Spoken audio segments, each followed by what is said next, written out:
के दो ग्रंथ सरस्वती पुराण और मत्स्य पुराण में सृष्टि का रचयिता ब्रह्मा ने अपनी ही बेटी सरस्वती से विवाह करने का प्रसंग है, जिसके फलस्वरूप इस धरती के प्रथम मानव मनु का जन्म हुआ। लेकिन ब्रह्मा ने अपनी ही पुत्री से विवाह करके निंदनीय काम क्यों किया था? सरस्वती पुराण और मत्स्य पुराण में वर्णित कथाओं में कुछ भिन्नता है, इसलिए हम आपको दोनों कथाओं से अवगत कराते हैं। सरस्वती पुराण के अनुसार सृष्टि की रचना करते समय ब्रह्मा ने सीधे अपने लहू से सरस्वती को जन्म दिया था। इसीलिए ऐसा कहा जाता है कि सरस्वती की कोई माँ नहीं, केवल पिता ब्रह्मा ही थे।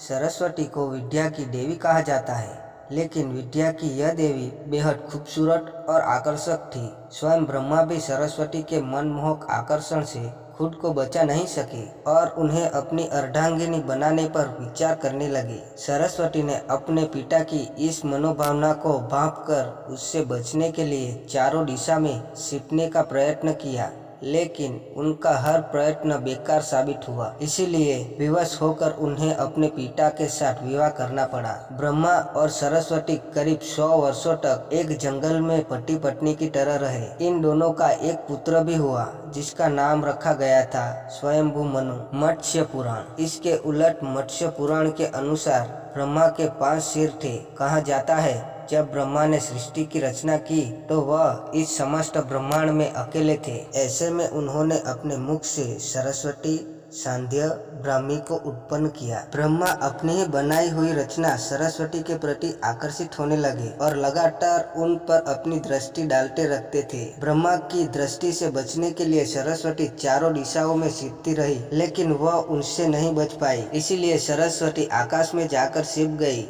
लेकिन अपने 5वें सिर से ब्रह्मा ने उन्हें आकाश में भी खोज निकाला और उनसे सृष्टि की रचना में सहयोग करने का निवेदन किया। सरस्वती से विवाह करने के पश्चात सर्वप्रथम मनु का जन्म हुआ। ब्रह्मा और सरस्वती की यह संतान मनु को पृथ्वी पर जन्म लेने वाला पहला मानव कहा जाता है। इसके अलावा मनु को वेदों, सनातन धर्म और संस्कृत समेत समस्त भाषाओं का जनक भी कहा जाता है।